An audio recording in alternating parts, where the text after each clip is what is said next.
রাজ্যে জমি মাফিয়াদের দৌরাত্ম্য অব্যাহত। রীতিমতো জেসিবি দিয়ে চলছে পুকুর ভরাট। দত্তপুকুর 2 নম্বর পঞ্চায়েতের 256 নম্বর পার্টে জলা বুঝিয়ে চলছে বেআইনি নির্মাণ। পাশাপাশি চলছে সবুজ নিধন। শুধু তাই না, বেআইনি নির্মাণ ও গাছ কাটার বিরুদ্ধে সরব হলে নাকি চলছে মারধর, ভাঙচুর, গালিগালাজ। প্রশাসনের একাধিক দপ্তরে অভিযোগ জানিয়েও মেলেনি সুরাহা। কেনার পরে বেআইনিভাবে গাছপালা সব কাটা করলো, মাপলো, সব কিছু গাছ জড়ে। আমরা কেসের কাগজ দেখিয়েছি, তাও মানে হ্যাঁ থানাকেও জানিয়েছি।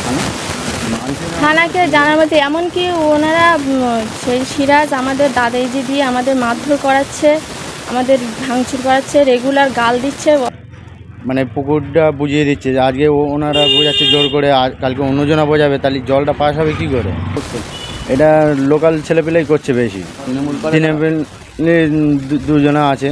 আইনি জটিলতা থাকা সত্ত্বেও দিনের আলোতেই চলছে জলা ভরাট। রমরমিয়ে চলছে অবৈধ নির্মাণ। প্রশাসনের মদত রয়েছে বলে অভিযোগ এলাকাবাসীর। নাম জড়িয়েছে শাসক ঘনিষ্ঠ জমি মাফিয়া মোহাম্মদ সিরাজুল রহমানের। এই বিষয়ে তার কোনো প্রতিক্রিয়া পাওয়া না গেলেও প্রশাসনিক সহায়তায় কাজ চলছে বলে বিস্ফোরক দাবি এক কর্মীর। কেস চলছে, পরে বলছে আমরা কোর্ট মানি না, থানা মানি না, পার্টি সরছে আর কি। বিডিওকে জানিয়েছি, কোর্টে কেস চলছে, থানাকে জানিয়েছি।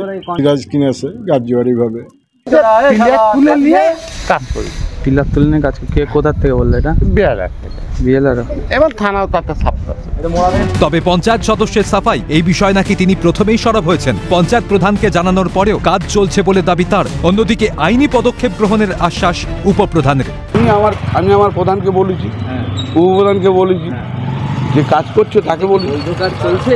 আরেকজন আছে দলনেতা নজরুল ইসলাম, তাকেও বলেছি, কিন্তু কাজ চলছে। যাই হোক, আমরা স্পটে যাবো এবং গিয়ে দেখব যদি সেরকম ইলিগাল কোনো কনস্ট্রাকশন হয়ে থাকে আমরা সেটা নিশ্চয়ই উচ্চতর কর্তৃপক্ষের কাছে আমরা পঞ্চায়েতি আইনে যেটা ব্যবস্থা নিতে হয় আমরা নিশ্চয়ই নেব।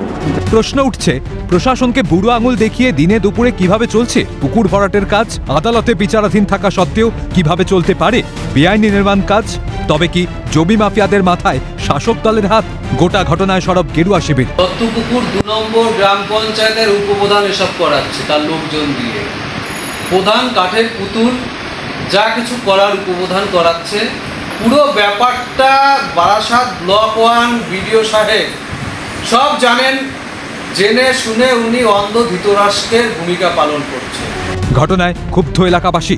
এখন প্রশাসনের ভূমিকা কি হয় সেটাই দেখার। অপু শীলের রিপোর্ট, ক্যালকাটা নিউজ।